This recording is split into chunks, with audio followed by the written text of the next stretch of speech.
Starting prayer. Om Sahana Bhavatu Sahanau Bhunaktu Sah Veeryam Karavavahai Tejasvinavadhitamastu ma Vidvishavahai. Om Shanti Shanti Shanti. योग गणपति मूल मंत्र.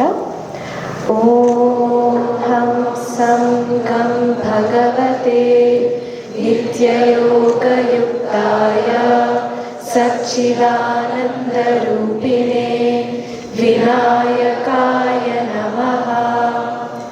दक्षिणामूर्ति गुरु स्तोत्र. ईश्वरो गुरुरात्मेति मूर्तिभेदविभागिने व्योमवद्व्याप्तदेहाय दक्षिणामूर्तये नमः. स्वामी विवेकानंद प्रार्थना. नमः श्री यतिराजाय विवेकानंद सूरये सच्चित्सुखस्वरूपाय स्वामिने तापहारिणे स्वामिने तापहारिणे. सामरस्य prayer for harmony from Rigveda. ओम संगच्छध्वं संगदध्वं संभो मना आंसि जानतां देवा भागै यथा पूर्वे संजानाना उपासते समानो मंत्रः समितिः समानी समानं मनः सह चित्तमेषां समानं मन्त्रमभिमन्त्रयेवः समानेन वो हविषा जुहोमि समानीव आकूतिः समानार्दयानि वः समानमस्तु वो मनः यथा वस्सु सभासति. पंचांगम. अद्यतन पंचांगम सप्तविंशत्यधिक-एकशतोत्तर पंचसहस्रतम कलियुगाब्दः श्री विश्वावसु नाम संवत्सरः उत्तरायणं ग्रीष्म ऋतुः आषाढ़मासः शुक्लपक्षः नवमी तिथिः Chitra नक्षत्रं शिवयोगः कौलवकरणं भृगवासर. Today's date 4th July 2025 Friday.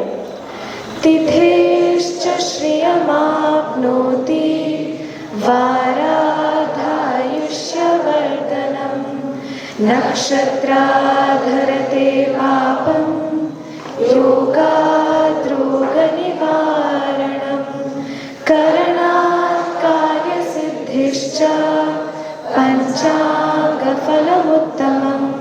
सर्वेषां शुभमस्तु. हरि ओम. नमस्ते. नमस्सभायै सभापतिभ्यश्च श्री गुरुभ्यो नमः.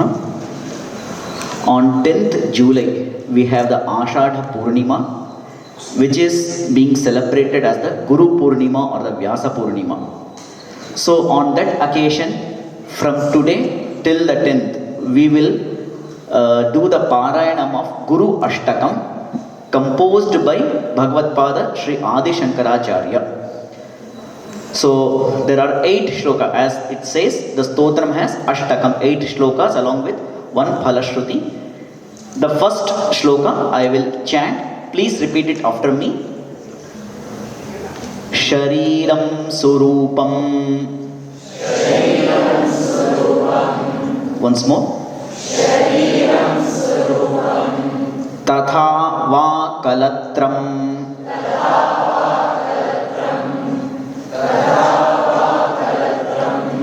Yashascharu chitram.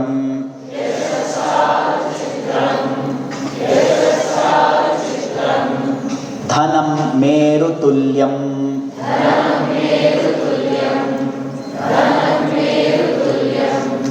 Manaschenna lagnam.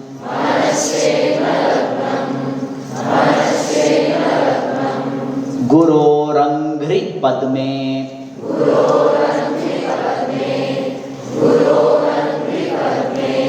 Tatah kim, tatah kim, tatah kim. Tatah kim. Now the whole shloka. Shariram surupam tathava kalatram.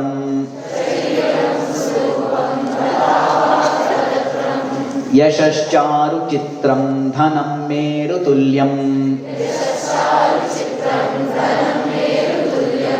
Manaschenna lagnam gurorangri padme. Tatah kim, tatah kim, tatah kim, tatah kim.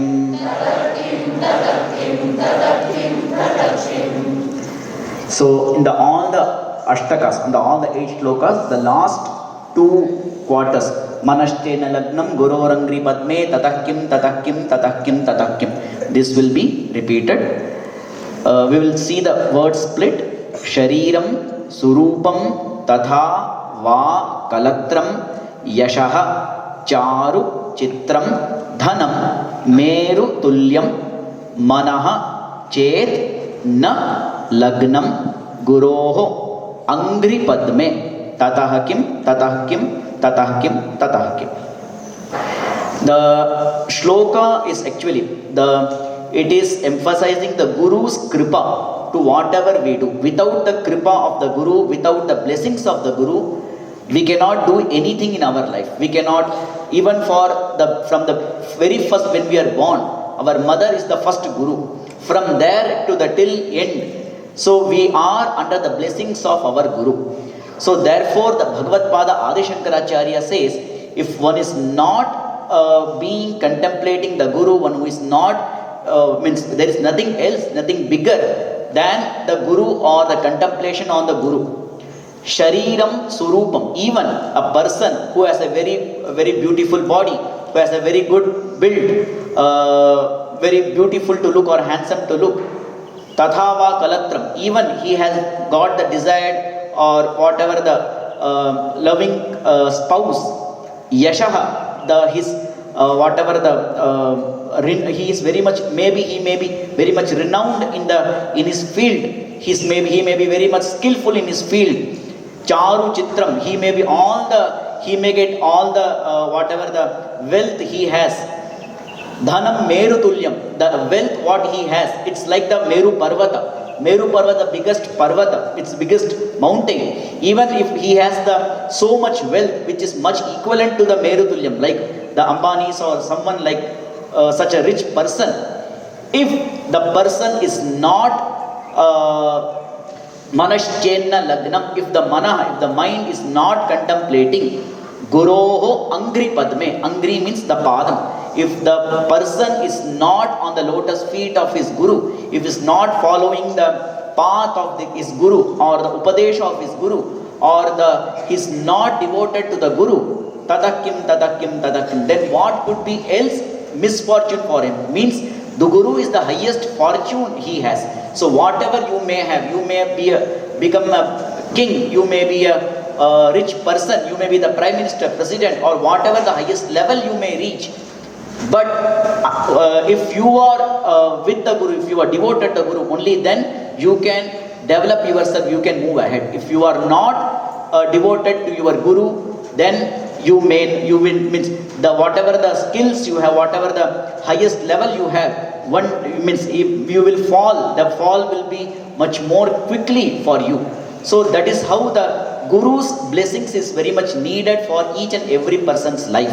So even we have a doha in the Hindi, Guru Gobind dou khade, kake lagu paye, balihari Guru apne, Govind diyo batai.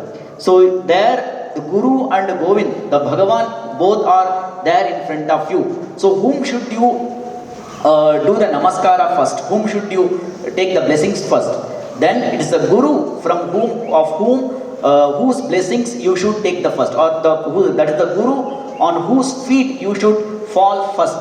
Because Guru is the person who has shown who is the Bhagavan, who is the Ishvara. So Guru is the person who shows you the path towards the moksha. Guru is the person who shows all the light in our life. So therefore, Guru is the first person to get devote, means to get the blessings of the Guru. So that is how in our culture the Guru's position is very much higher. So till, means as I said earlier, since our birth to till our death, is the Guru who shows the path. Wherever we have confusion, wherever we have we think that I am being misguided, then that is the Guru who shows us the correct path in everywhere. Dhanyavada.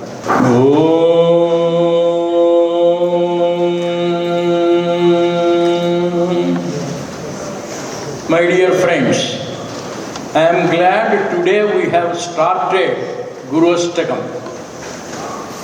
For your information, for everybody's information, Guru has a meaning. Whoever dispels darkness, whoever removes ignorance, whoever removes suffering, that person or principle is called Guru. Normally when we say the word Guru, we think of an individual. No. It is a principle, one quality. Shiva Guru, Jnana Guru, Vishnu Guru. Shiva is not an individual. Shiva is a principle. Whoever sees everything to be auspicious is Shiva. Shubham karoti iti Shiva. Everything is good, positive approach. Birth is good, death is equally good. Vishnu, sarvavyapakaha iti Vishnu. Whatever is all-pervading Atman, that is Guru. So let us not confuse between principle and personality. There are certain persons who are very good in observing certain principles. Unfortunately today, we don't have individuals embodying the principles. Therefore, before we understand the entire Ashtakam, let us be very clear between the principle and personality. Discipline is a principle. Whoever observes the discipline is a personality. Truth is a principle. Whoever speaks only truth is a personality. Do we have such individuals? You are the people to decide. Now, Swami Vivekananda is a principle. He is a personality observing certain principles. Therefore, we glorify him. Therefore, we worship him. We adore him. Swami Vivekananda today has attained Mahasamadhi. He dropped his body. He left this body on the 4th of July 1902. He was born on the 12th of January 1863. He left India to go to Chicago on the 31st of May 1893. He became a global personality on the 11th of September 1893. He returned from the foreign countries on the 26th of January 1897, and he landed at Rameshwaram, and he did not place his feet on the land. He touched the land with his head, prostrated himself, and he made a sentence: before I left India, I loved my motherland Bharat. After seeing the western countries, when I come back to my Bharat, every dust particle of India is a sacred particle, pavitram. I find divinity all over the land. That's why I hesitate to touch this ground with my feet. That was the greatest respect he had for this great country. And he wrote a poem, 4th of July. He knew that he would die on the 4th of July. He is a yogi. His master Sri Ramakrishna Paramahamsa also is a yogi. He told when he would drop the body, a pure soul, a pure mind, a dedicated person, a principled person will have certain visions. They can predict the future. On the 26th of January 1897, when he addressed the gathering at Rameshwaram, 50 years from today, you will have independence. 1897, he told, 1947, we got independence. Swami Vivekananda is a different type of person. People say he is a spiritual giant. No. People say he is a patriot. No. People say he is a monk. No. People say he is a spiritual monk. No. He is a militant monk. No. Then what is he? He is a humanist. A humanist is a person who has a love for the fellow human being. His religion is universal religion. What is that religion? Love all, live for all. That was the universality. In one of the places in America, when he was addressing, he said, Christian self-sacrifice, Islamic solidarity, and Hindu universalism, sarve bhavantu sukhinaha, vasudhaiga kutumbakam. These are our ideals. Swami Vivekananda is a man of certain principles. His religion is universal religion. I will say two more differences from the ordinary people. On the 25th, 26th and 27th of December 1892, he was at Kanyakumari on that solitary rock at the southernmost tip of this country. He meditated. He did not eat, there was no food. He did not drink water, the water around the rock was all salty. He was not able to sleep because the floor was uneven, biting cold, winds are severe, and that man stood on that rock and did tapas for the well-being of this country, for the welfare of mankind. Only person who did tapas for the well-being of others. People go to do tapas for the darshan of God, for the self-realization, and for Atma Sakshatkara or Moksha. No. Here is Swami Vivekananda, who is concerned about the well-being of mankind. Let people be peaceful. Let them be happy. What a great country was India once upon a time. Why is it fallen on the evil days and evil tongues? From the heights of glory to the depths of degradation, the country has fallen. Oh God, give me an idea. I hit upon a plan. What are the reasons for this country's fall? We will remedy it. And he suggested certain remedial measures. This university and several other institutions named after Swami Vivekananda are supposed to work out the remedial measures suggested by Swami Vivekananda for the betterment of this country, for the grandeur and glory of this country. This is one difference. He is essentially a humanist. We are all born human beings.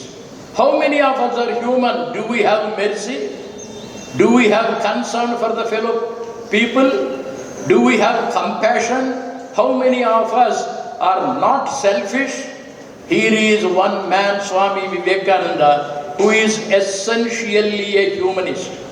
Finally, when any person dies, the prayer is Janmarahityam. Punarapi Jananam, Punarapi Maranam, Punarapi Janani, Jatare Sayanam. This world is full of worries, tensions, anxieties. Let me not be born again. Janma Rahityam, Moksham. But Swami Vivekananda said, no, I don't want Moksham. I want to be born again and again and again and again. As long as the suffering is present, I want to be born to remove the suffering. As long as there are tears in the eyes of the people, I would like to be born again and again to remove the tears of the suffering people. That was the concern he has had for humanity. On this 4th of July, 1902, he wanted liberation for everybody. A good leader sends all the people. Last he boards the bus. Bosses are selfish. They go and sit the comfortable seat in the bus first. Let the others suffer. A leader is the last person to board the bus or train. Swami Vivekananda is a humanist. He wanted everybody to be happy. And he wanted to be born again and again, to be born as a human being, to remove the sufferings of the people. Such was the humanism of Swami Vivekananda. He has a pure heart, he has a loving heart, he has a serving heart, and in his university, in the university named after Swami Vivekananda, we are all working or studying. Let us imbibe the spirit of humanism. Let us love all. Let us live for the sake of everybody's welfare. May we be the true followers of Swami Vivekananda. Hari Om Tat Sat. God bless us all. Sarve bhavantu sukhinah, sarve santu niramaya, sarve bhadrani pashyantu, ma kaschid dukkhavad bhavet. Om Shanti Shanti Shanti.